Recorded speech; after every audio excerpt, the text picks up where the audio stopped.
Hello, guys. Braxcast time. Once again, this is the 85th episode of the Braxcast, and we've got a pretty exciting thing to get into. Of course, SpaceCon 25 was going on, but the really big news I want to talk about is, of course, the Rippafest. This is a 45-day event running from the 22nd of October to the 6th of December, if I'm getting my dates correctly. And this is going to be a fan submission contest with 4 categories. So I'll get into them here. I'll read them out. So first, you got an art contest. You can choose to show off your artistic vision. You can make cover or pinup art, which would be a striking full-body illustration of any Rippaverse character in your style. Sequential art, 2 pages of visual storytelling that show your command of pacing, emotion, and composition.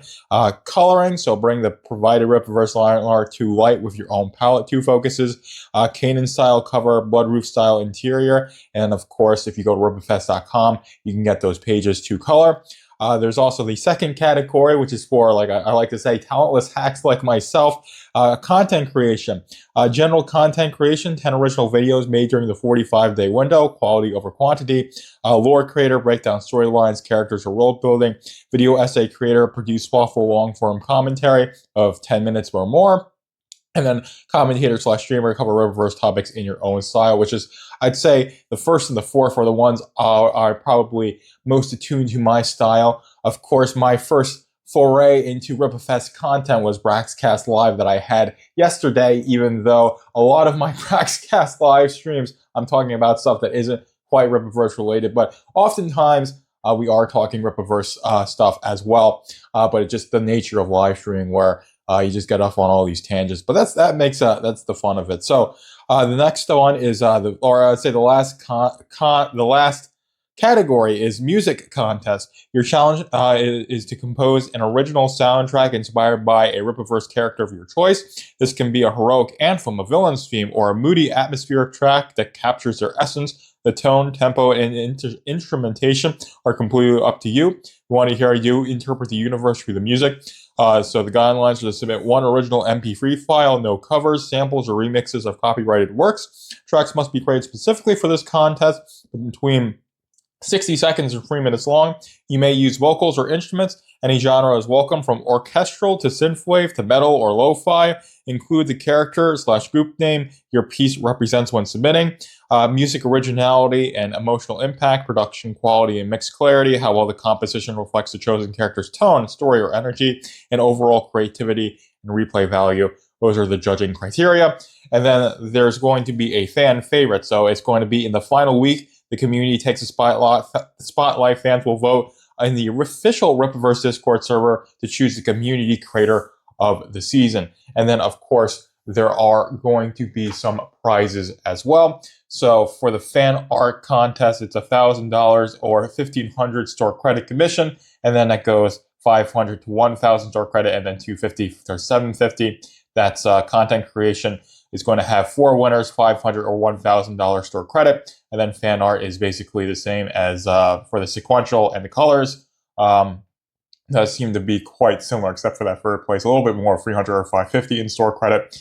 And then the soundtrack music is basically the same. It's just the content creation will have 4 winners, and each one will get that $500 or $1,000, and with the artist getting a little bit more. And then all the winners will also get a feature in the Rippazine, which is actually a really cool thing. Absolutely love the Rippazine and all the interviews that the Saskas and such do. And I want to interview the Saskas on Braxcast. That'd be a really cool thing for me to do during the Rippafest. So if they watch this, I would love for them to get in contact with me.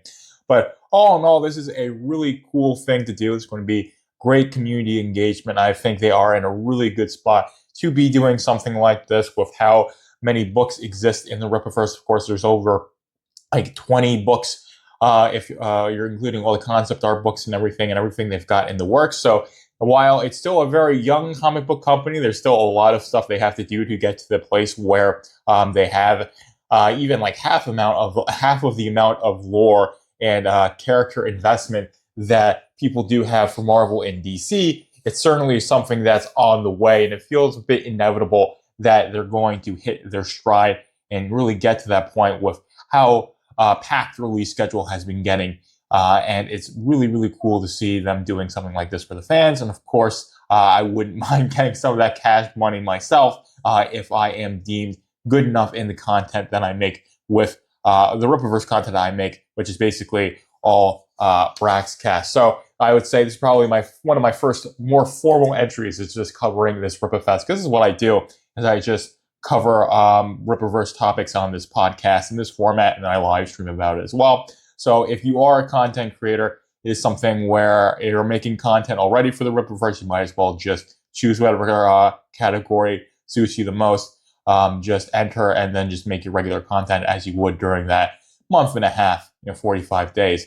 So I'll be making like 7 episodes of Braxcast. I'll be doing all my live streams. And like I said in the live stream, probably going to make some extra videos, because I'd have to make 3 more videos to get to that 10. And we'll see how that works out for myself, if I can actually get myself to do it, and how well it's going to be received by not only the fans, but the judges as well. And then we'll see who else is in that community choice. So the final week, the creator of the season, if I'm even in the running for that. That would be an interesting thing for me.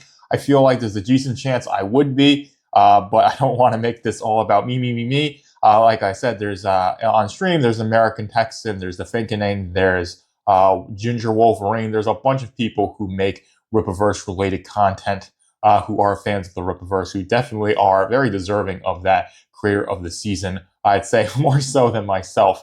So we'll see how they choose to do things. We'll see how the nomination process works. I think fans should ought to be able to nominate people they think should be the creator of the season, and then they get put into the running as well.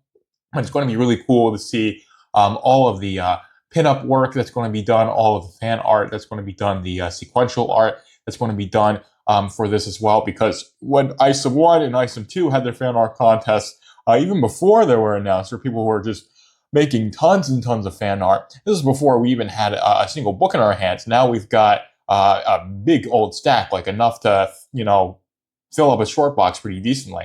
And with all of that and with all the investment, it's only going to make it more and more that fans are going to be able to make better fan art, because if you have, hundreds of pages of comic art to use as reference for these characters, then it just makes the ability to make fan art even better. Hopefully we'll get some new songs. Doug Shea has an original song that I play on the intros for my live streams. Hopefully he gets back into the game and makes another Rippaverse song, because I definitely think he would deserve to win that, because that and together that Rippaverse tribute is really good, and I want him to make something else. So not just because I want another thing to change up the intros, but I think he's a very talented guy. So hopefully he gets back into this and makes another Rippaverse song. If not, hopefully other people do as well. But it's going to be really cool to see what the fans do with this, especially when it's friendly competition. You've got the ability to win some pretty decent money. Like all these big prizes are going to be,